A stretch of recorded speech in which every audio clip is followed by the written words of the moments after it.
Here in transition from the old to the new. Hello, Utah, and hello, Arizona.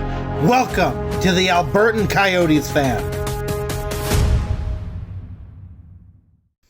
Yotes win 4-2 against the St. Louis Blues in a game against a divisional rival. So, it was a physical game. It was a tight game up until the end because there was an empty netter scored by McBain.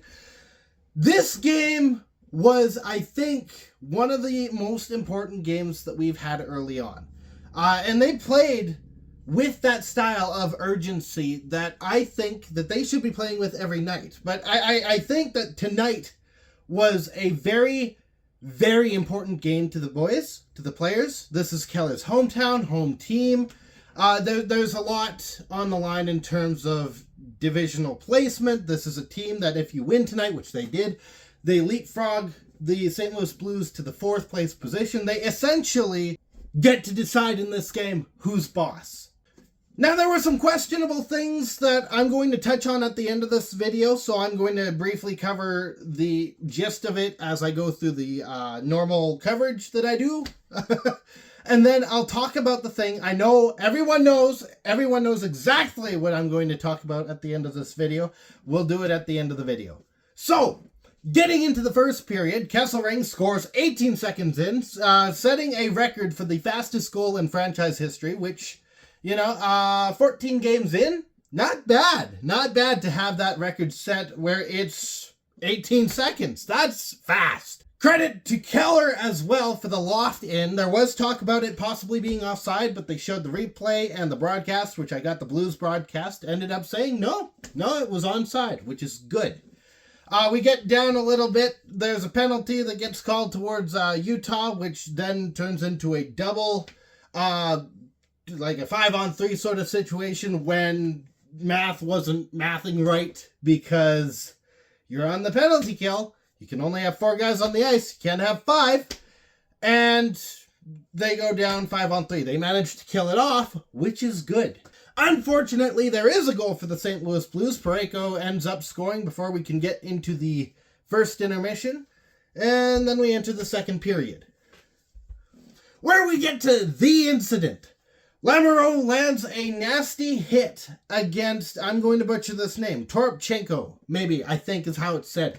He lays a nasty hit against him, and Lamoureux and P.O. Joseph end up duking it out. Now, as far as the fight goes, I think Lamoureux won it, but, that's not the point.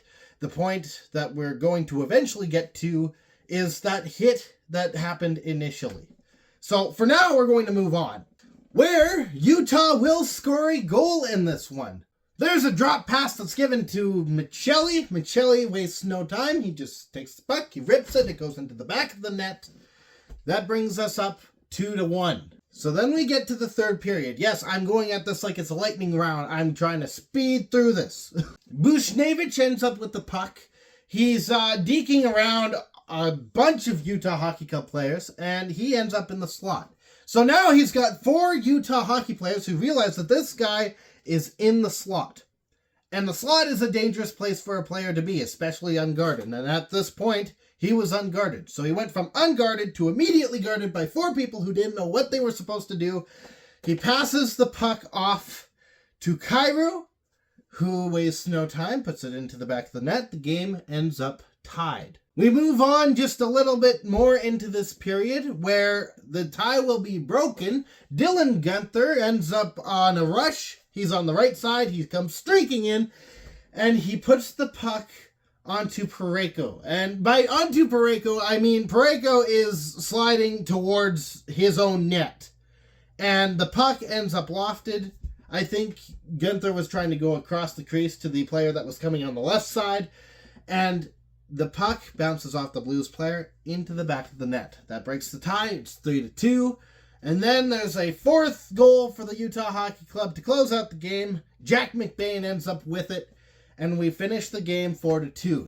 So, we get to the thing, finally, that everyone kind of came here for. And that is the hit from Lamoureux onto Toropchenko.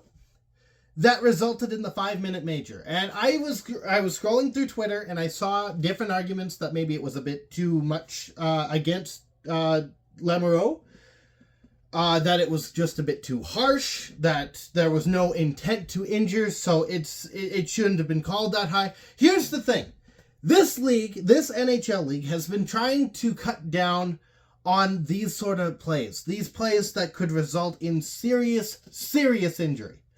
And while there was no intent, this was not a penalty of action. This was a penalty of results. The result in this case was a really bad-looking hit that could have injured Toropchenko. I mean, let's put it this way. Lamoureux ended up going and spinning Toropchenko like a top. And while the argument can be absolutely made that there was no intent to injure, this is no different than if you were driving and you just weren't paying attention to the road for whatever reason, and you hit a parked car. To bring this into a legal, everyday kind of situation, this is you hitting a parked car on the side of the road because you were looking at the tree that looked really neat because it's fall or something. I don't know. But you're distracted from what you're supposed to be doing. You're distracted. You're reckless because you're not paying attention. This is the same sort of situation. You have, as a hockey player, autonomy over your decisions. Your decisions in this case, and I'm speaking to Lamoureux, is you have the option to look up, which you should be doing if you're a hockey player. You should be looking at where you want to go. And you need to be responsible for your body. Like you have to be responsible for your stick. Otherwise, there's high sticking, hooking, whatnot, tripping, things like that. You need to take responsibility. If he had just looked up and watched where he was going, and at the very least made the effort to get out of the way, this wouldn't be that bad. So, quite frankly, refs got it right. They got this call absolutely correct, and I would not be surprised if we end up seeing a Lamoureux suspension. Because, quite frankly, if nothing else, this is the refs sending a message to the NHL players saying, hey, learn to take accountability, stop playing recklessly. So as far as all that goes, that is it. I'm doing the Steve thing. I should not be doing that. In the meantime, stay howling. Go Yotes!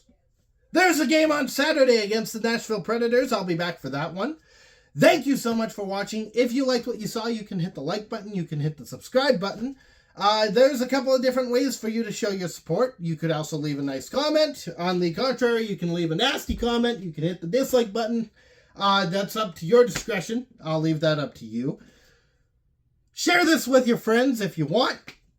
And as always, I'll be back.